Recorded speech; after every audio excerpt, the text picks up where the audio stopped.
Warning for this video. This video will be containing a lot of spoilers for the anime Puella, Magi, MADOKA Magica. If you don't want this anime spoiled, please go watch it and then come back because this video is going to be a really good one. Also, if you're not in the mood to hear about a very depressing storyline, maybe come back to this video when you're in the right headspace. Okay, bye!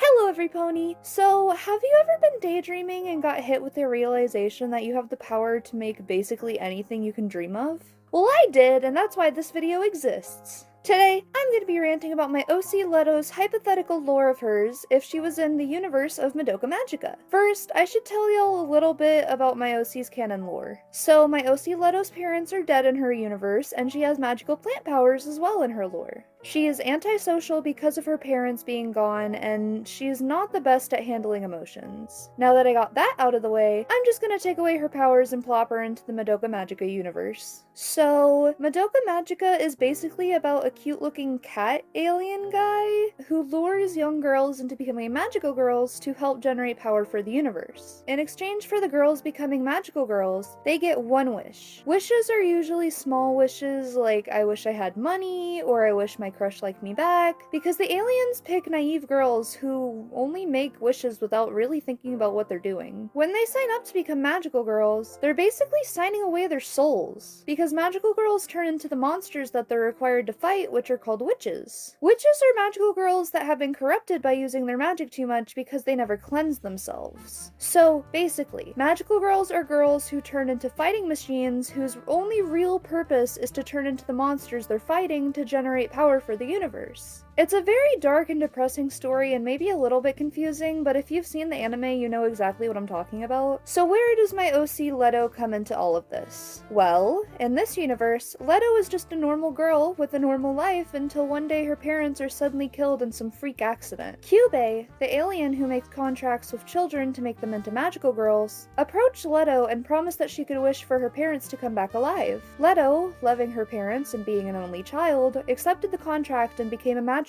girl. The wish she made, however, came with a price. Her parents were alive again, but neither of them had memory of her or each other. In fact, her parents seemed to know basically nothing except very basic concepts, as if they had become children in their brains. They were sent away to a mental institution for testing, and Letto was left with nothing but the house they used to share. She lied to the courts, saying that she would live with her grandmother who lived close by, but her grandmother had passed a few years prior. Letto was absolutely heartbroken. She refused to listen to Kyubey anymore, trying to avoid her magical girl destiny because she felt cheated by her wish. This, however, didn't last very long. She was forced into battle several times against witches, and she even won against a few, but she never once cleansed her soul to prevent her from changing into a witch. She knew she was supposed to cleanse herself, but she simply didn't care. No one outside of her mom and dad even noticed her, so she was truly alone now. After battling more and more, her soul gem finally corrupted and she turned into a witch herself.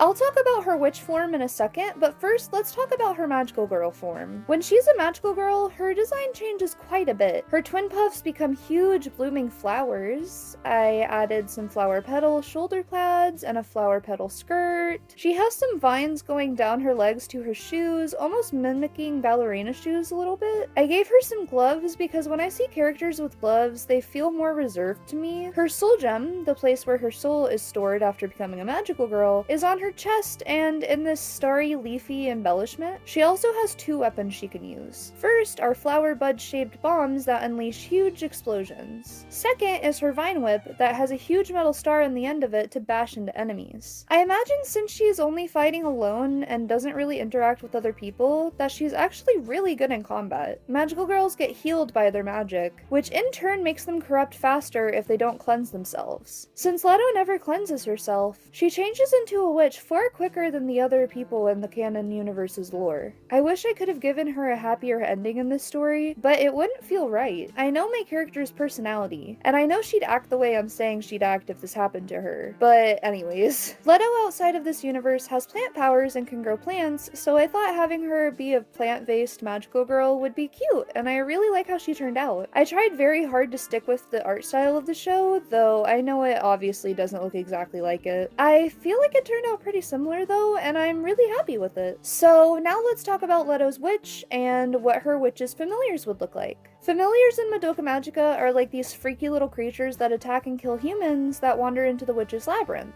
which are just the places witches hide in the world. Humans wander into those places and are usually killed. Letto's familiars are weird star-shaped abominations with multiple arms and eyes. Her familiars are inspired by the fact her parents are now husks of who they used to be. They have faces and bodies she remembers, but they're also strangers, and I feel like that bleeds into how the familiars are designed. But now, let's get to the part of the video I've been waiting for this whole time. Let's talk about Letto's witch form. I decided her name would be just Garden Witch, and I feel like you can tell why just by looking at her design. So there is a lot of symbolism in Madoka Magica, and especially with their witch designs. So when I made my witch design, I was so happy to overthink about it. The hands at the top of the head holding onto the thorny vines represent the anger Letto is holding on to, even though it's ultimately only hurting herself. The face on the statue being busted shows that she lost who she was even before becoming a witch. A chunk of what made herself her was stripped away from her when her parents forgot about her. The statue theme in general represents how helpless and frozen she felt after her parents forgot her, even growing moss on herself because of how long she's felt she's lived without them and completely alone. The tree at the bottom represents how her fear has taken root inside of herself, locking her into her destiny of being a witch. The paper wings represent her hopes and dreams and how ultimately, while attached to her, are useless in this new world she lives in as a witch. So, I know all of this was kind of really depressing, but this was some of the most fun I've had making a video in a long time. If you made it to the end of the video, thank you so much for letting me rant about something I'm passionate about. If you liked the video, consider dropping a like or subscribing. And if you have any other fandoms you'd like me to explore, comment down below. I'll see you all next time. Bye!